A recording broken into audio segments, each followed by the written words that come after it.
பட்டாசு பாலு. இந்த பாலு பேச மாட்டான், பட்டாசு தான் பேசு.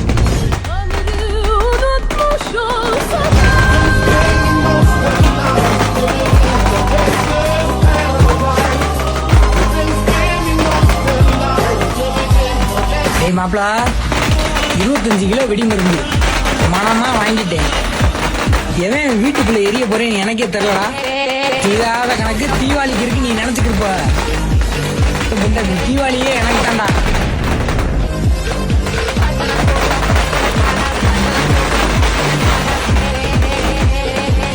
தீபாவளி மொத்த அன்னைக்கோட எதிரிப்புலாம் காலி. 50 கிலோ வெடி மருந்து எடுத்து உருட்டி வச்சிருக்கேன். மொத்த தீராத கணக்கு தீபாவளிக்கு இருக்கு. ஒவ்வொரு வீட்டுலயும் எரியேன். ஏய் மாப்பிளா, இவ்வளவு நாள் பொறுமையா இருந்தது இந்த ஒரு நாளைக்கு தான். எட்டால ஓடி காத்திருந்து